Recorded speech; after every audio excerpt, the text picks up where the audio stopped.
तर ससूनच्या डॉक्टरने रुग्णाला निर्जन स्थळी सोडल्याप्रकरणी आता कारवाईची मागणी होऊ लागली आहे। ससूनच्या डॉक्टरने हलगर्जीपणा केला असल्यास कारवाई करू अशी माहिती वैद्यकीय शिक्षण मंत्री हसन मुश्रीफ यांनी दिली आहे। निलेश नावाचा हा रुग्ण मध्य प्रदेशातला आहे। त्याच्यावर 16 जून पासून उपचार सुरू होते, मात्र घरी घेऊन जा अशी रडारड या रुग्णाने केल्याची माहिती ही मुश्रीफांनी दिली आहे। मात्र यावरून आता विरोधकांनीही सरकारवर निशाणा साधलाय। डॉक्टरवर कडक कारवाई करण्याची मागणी जयंत पाटील यांनी देखील केली आहे।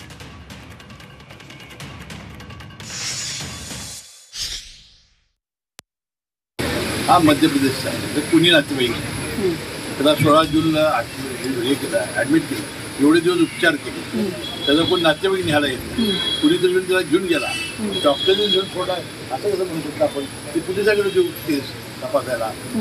मग या संदर्भात तुम्ही पुढे कारवाई काय कारवाई काय करणार? त्याचे उपचार केले, त्याला बरं केलं, तो मध्य प्रदेशचा आहे, त्याचं पोलिसांना कळवलं, आता करायचं काय त्याला? तर मी म्हणतो पोलिसांना कळू, आपण चौकशी करतील किंवा पोलीस घेऊन सुटतील।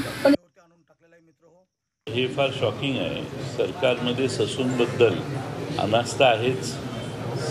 ससूनमध्ये काही टेंडर काढायचं असेल, कॉन्ट्रॅक्ट काढायचं असेल तर सरकारचं लक्ष त्या ससूनकडे आहे। पण तिथले डॉक्टर काय सेवा जनतेला देतात, नागरिकांना देतात, याच्याविषयी दिवसेंदिवस त्याचा दर्जा खाली घसरतो आणि असे जर प्रकार करत असतील तिथले डॉक्टर तर त्याच्यावर कडक कारवाई करण्याची गरज आहे। पण सरकार त्या मूडमध्ये दिसत नाही।